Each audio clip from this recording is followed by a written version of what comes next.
क्या खेसारी जी क्या बोले हैं, थप्पड़ मारेंगे हम तो, मारेंगे पूरी पब्लिक मारेगी। जानते जो मुझे फॉलो करते हैं इसको कहीं इसकी। दोस्तों, पवन सिंह का एक नाजायज औलाद आ चुका है जो हमारे खेसारी भैया को टारगेट करके बहुत सारे उल्टी पुल्टी बातें बोल रहा है।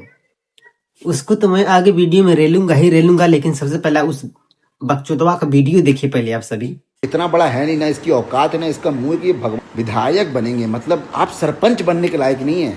सरवा भी हमारे खेसारी भैया के समझावा था, ये सरवा कभी ई ना समझ में आवा था कि कैमरा के सामने कैसे बोलल जाला है। इसे मुड़ी कर लेते खेसारी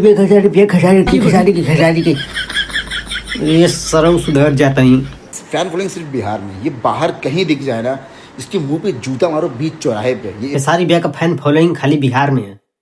बिहार में मान लेते खेसारी भैया का फैन फॉलोइंग बिहार में है, पर ये सरवा का फैन फॉलोइंग कहाँ है? विसलवा कहाँ फैन फॉलोइंग है? ये सरवा का तो कौन अनरो बनोना चिन्हत हुई।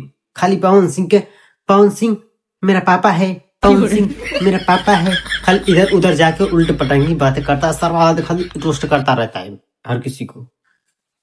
इसी विशाल सिंह को रजत दलाल, अभी मैं उनका वीडियो दिखा रहा हूँ आगे आप लोगों को वीडियो में, कैसे रजत दलाल को भी ऐसे ही टारगेट किया था।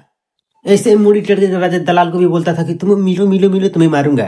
लेकिन रजत दलाल जब उन्हें बुलाया और जब गया, इतना सा था रजत दलाल के विशाल सिंह, इतना सा, और जब पकड़ के बोल इतना सारा हूं के ना, माफी मांगने लगा ये विशाल सिंह। जो विशाल सिंह है मुड़ी टेढ़ के बोल करके बोलने वाला है, माफी मांगने लगा। देखिए आप सभी लोग इसका वीडियो।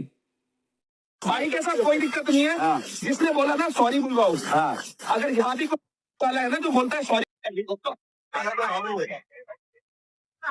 विशाल सिंह, पवन सिंह के नाजायज औलाद, मैं तुमको यही बोलना चाहूंगा कि हर किसी के मैटर में ऐसे मुड़ी लटका के ऐसे बोलते हुए नजर मत आ। अभी तो रजत दलाल तुझे छोड़ा ही था।